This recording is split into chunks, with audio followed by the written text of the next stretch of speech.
Hey there, everybody. I am super excited about the Harley Benton DIY Kit Challenge 2025. Funny story, I ordered this from Thomann at the last Kit Challenge, and unfortunately, because I live in the U.S., my kit did not arrive until after the challenge ended. So, here I am. I'm so excited they brought it back.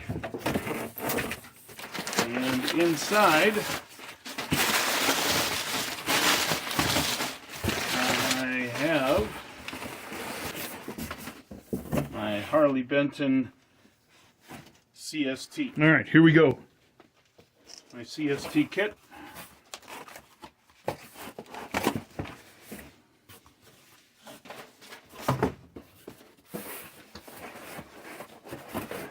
Beautiful. I have some great plans for my build. I'm looking forward to making it a very unique guitar. Oh, what an absolutely beautiful body. That's lovely.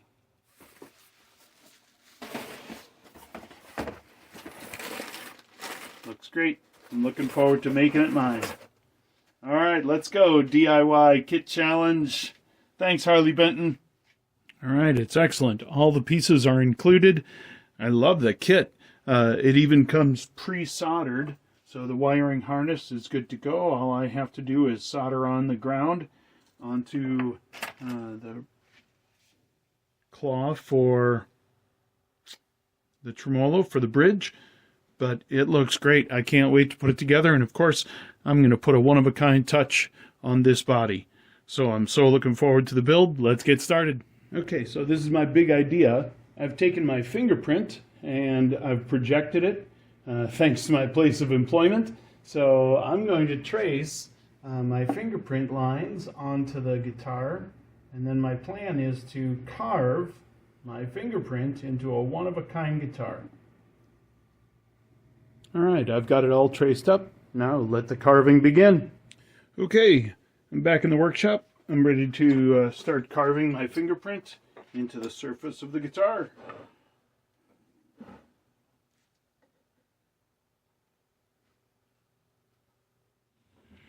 All right, so in order to get my fingerprint in, I used a rotary tool, and I also used a scoop gouge with a semicircular blade. And as you can see, I've got my fingerprint carved into the top of my guitar. It turned out pretty well. The rotary tool bit got a little hot every once in a while and actually burned the wood, but it adds a little character.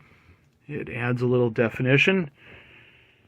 So I'm going to clean it up, and I'm going to start putting my guitar together. Okay, I'm putting the machine heads on, the tuning pegs. So you fit the machine into the bore hole, and they have all the hardware supplied. So I'll get the tuning pegs in place. Okay, the machine heads are in. They're tight. They feel good. Nice and smooth gearing. Should work just fine. Next thing is to assemble the neck into the body. Okay, the kit seems to be very well made. The neck fits into the body pocket very well. I didn't have to chisel any extra wood out or give it any extra sanding. It fits nice and snug. So all I have to do is put the faceplate on and tighten the 4 screws into the neck. Okay, I'm ready to go. Just so you know, the kit is not perfect. I did find a small flaw in the spring claw. The 2 holes for the screws were slightly too small, so the screws would bind as I put them in there. You want that claw to be able to move back and forth because you'll need to adjust the height of your trem arm with that adjustment. So I just drilled out those holes and made them a little bit larger, and it moves freely now, no big deal. All right, this is the only bit of soldering you have to do, is that ground wire onto the claw for the trem arm. So I'm going to solder that up, get the electronics installed, making good progress. Okay, the pots are in, the switch is in. I've got them nuts on and tightened up on this side. Everything looks good. That was easy installation right there. Thanks, Harley Benton. Okay, I've got the jack plate in.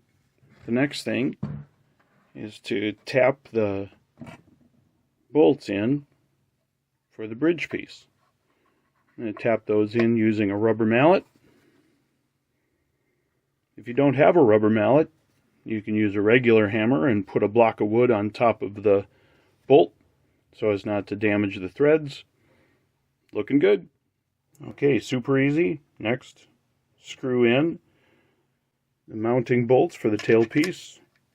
They screw right in, no problem. I did notice that inside the front pickup cavity, the screws holding the neck in place are super long, so I'll need to trim those off using a bolt cutter and make that flush with the bottom of the neck. So for sure, the screws that come through the neck plate to hold the neck to the body, 2 of them were far too long. They protruded into the pickup cavity. So I removed the screws one at a time and used a hacksaw to cut off the end of the screw, and now they are, well, close to flush, and the pickup should fit just fine into the cavity. Okay, I'm ready to put the pickups in. So the directions tell you that the neck pickup has a slightly more narrow mounting bracket, so the neck pickup and the bridge pickup. All you have to do is feed the wire through the body cavity and clip it in place. Okay, I've got pickups installed. The quick easy snap connectors, super easy.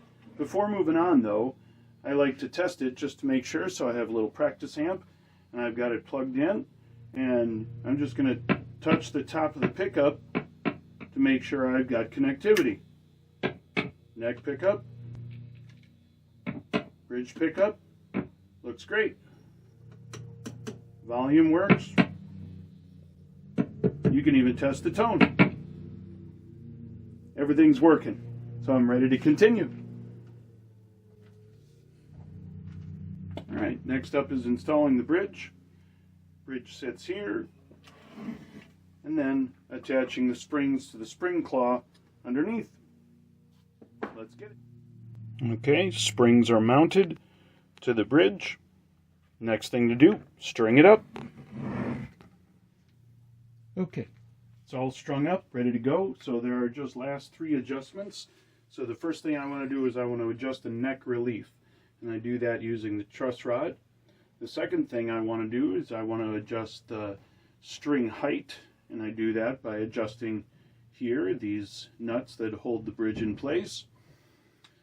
That'll make my strings go up and down. And then the last thing I want to do is I want to adjust the intonation, and I do that by using these screws here on the end of the bridge to slide these pieces back and forth to make sure that they're in tune with themselves. I also want to adjust, again using those two screws in this claw, I want to adjust the bridge so that it floats just a little bit off the body. So I have just a few more adjustments to go, and we'll be ready to play. Alright, so really nice. The neck is nearly flat. There is just a slight bow. So it's set up just the way I like it already, so I don't have to touch the truss rod at all. The kit came with 3 Allen keys. The largest Allen key is for the truss rod. The middle Allen key is used here for the bridge height. And then the third Allen key raises and lowers each saddle individually, so I'll be able to match the radius of the neck with the string height here. Really nice. Alright, the bridge is floating nicely. I've got the action set to just under 2 millimeters at the 12th fret for the low E string, and about 1 75/100 millimeters for the high E string. It's just about where I like it, so this is setting up nicely. Alright, everything is all set. Intonation is spot on. Neck relief, string height, bridge action, everything looks good. All that's left is to clean it up, button it up, plug it in, and give it a go. Alright, I've got it all put together. She's looking great, all buttoned up. let's hear what it sounds like. So I'm running into Studio One. I've got it just on a clean sound. Here's the bridge pickup.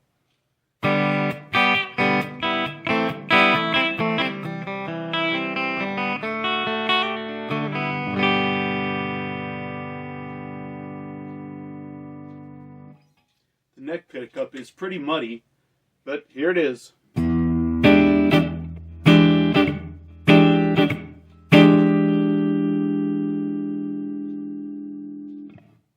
And both pickups together.